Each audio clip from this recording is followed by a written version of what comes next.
Hey there, it's Ms. Heaton signing in to talk with you about how to convert units using the factor label method. You may also hear this referred to as dimensional analysis. As you can see here, we are going to need our calculators today, so make sure you have that out in addition to whatever paper you're taking notes on. We're going to be tackling Objective 9 from Unit 1. This is also in your textbook on pages 30 to 34. They've worked out some great examples, so check that out if you need more help after watching this. So we're going to dive right in and look at some sample problems, and in the process I'll walk you through the steps. So first of all, we got this really tall basketball player, Yao Ming. Have you heard of him before? Does he still even play? I don't think he was in the Olympics, but he is pretty darn tall. In fact, he's 90.2 inches tall. How many feet tall is he? Well, okay, so you could probably do this in your head, but I'm going to take this easy problem and show you how to do it using the factor label or dimensional analysis way, because when the problems get more complicated, as they're going to in just a minute, you are going to need to show your work using factor label method. So your book lists these 5 steps to convert from one unit to another. I'm going to walk you through that process, showing you how each one is done. So first of all, step 1 says to convert from one unit to another, use the equivalent statement that relates the 2 units. Our 2 units here are inches and feet, and so we know that 1 foot is 12 inches. That conversion factor that we need, it's a ratio of the 2 parts of the equivalent statement. So what we need to do is take that equivalent statement and turn it into a fraction. Remember that 1 foot equals 12 inches could be written as a fraction equal to 1. So we could write 1 foot divided by 12 inches. And because those are the same number, it's like saying 1 foot over 1 foot. And so this is an equal statement, giving us a fraction of 1, which we can use as a conversion factor. What is another way that we could write this equivalent statement? Well, we could flip it upside down and put the 12 inches on top and the 1 foot on bottom. These are called conversion factors, and we can use these to convert from inches to feet. Step 2 here says, choose the appropriate conversion factor. So for any equivalent statement, there's 2 factors. Choose the one that works by looking at the direction of the required change, making sure the unwanted units cancel. So we're trying to go from inches, that's our given number, to feet, that's our goal. You always want to choose the conversion factor, this is important, choose the one that puts the goal units on top and the given units on bottom. And you'll see why in a minute, because it's going to cause those units to cancel out as we do our math. So in our case, we want to end up with feet, and we want to get rid of the units of inches. Those are our given units, so we will use this first conversion factor. Step 3, multiply the quantity to be converted, which in this case is 90.2 inches, by the conversion factor to give the quantity with the desired units, in this case feet. So this is kind of the format you're always going to follow. Let's plug our numbers in here. 90.2 inches times 1 foot divided by 12 inches equals what? Now, I want to point out a couple things here. This is not an equal sign. We are not cross-multiplying. Instead, we are multiplying across, or multiplying all these numbers by each other. Remember, 1 foot over 12 inches is essentially 1 foot over 1 foot. So we're basically multiplying 90.2 by 1. So we haven't mathematically changed anything here. Another thing I want to point out is that there is no denominator in this number. There will never be a denominator in the first term of your factor label process. If you wanted, you could think of there being a 1 here, because 90.2 divided by 1 is 1.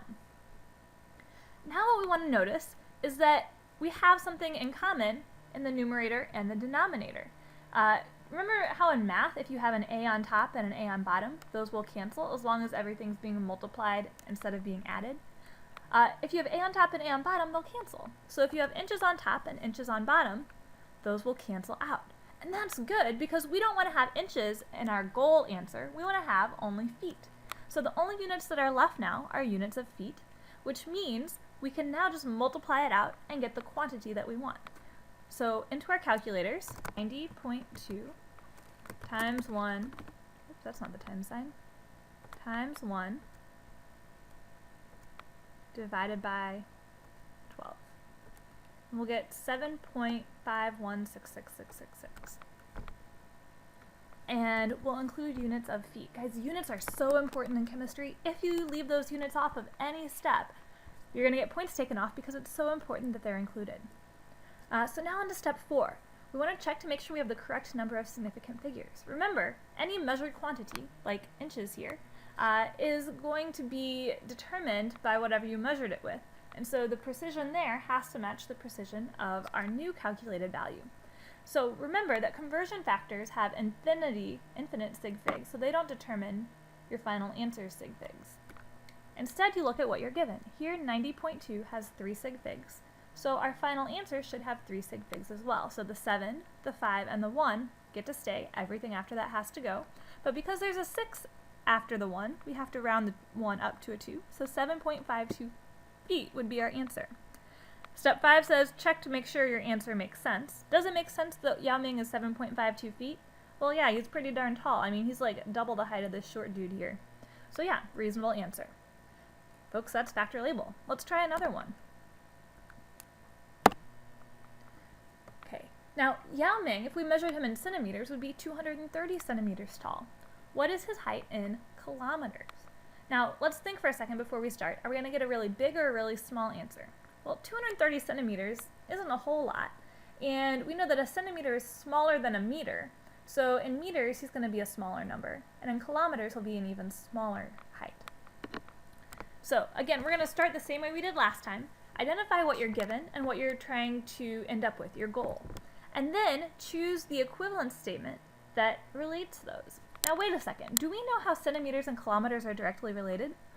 Look back at your notes on the metric system. We don't. However, we do know how centimeters and meters and kilometers are related. So folks, this is a two-step process. We could write the conversion factors for these equivalence statements. The top two here are the two ways to write this first one. The bottom two are the ways to write the second one. What we'll do now is step 2, choose the appropriate one. But before we do that, let's think about our plan. We are starting with centimeters. So what we want to do first is convert those centimeters into meters, and then convert from meters into kilometers. Remember, we always want to choose the equivalent statement that puts goals on top, goal units on top, and given units on bottom. So take your 230 centimeters. That's our given amount that we always start with. We can imagine that it's listed over 1. And then we're going to convert it to meters. So our goal in the first step is to end up with meters. And we are given centimeters. So centimeters on bottom, meters on top. So we'll use that one I just boxed in. So write that in. Notice that typically we'll have centimeters on top here and centimeters on bottom in the next step. So that catty corner relationship will almost always be present in factor label method. And that means that they cancel out because centimeters are on top and on bottom. So they're duplicated. So now we got meters as our only units. Now our next step is to go from meters to kilometers. Here 1 kilometer is 1,000 meters. So we're going to use that one because it has our goal units of kilometers on top and our given units of meters on bottom. Notice that we would never put the 1,000 with the kilometers and the 1 with the meters because 1,000 kilometers is not 1 meter. That's a mistake that people often make, but make sure you know those metric conversions like the back of your hand. Okay, back to our conversion here. Meters and meters canceled out, leaving only units of km, kilometers, which is excellent because that's what we want to end up with. I did show the answer here. Let me make sure you know how to type that into your calculator correctly because oftentimes people make mistakes. You would do 230. Now, you could multiply it by 1, divide by 100, divide by 1,000. But if you can see this in your head, you know that you're just going to divide by 100 centimeters and then divide by 1,000 meters. And you end up with 0.0023. Again, like I said, you can also punch in those ones, but you don't have to. Okay, step 4, sig figs. Notice that the number we started with has only 2 sig figs because zeros at the end are not significant.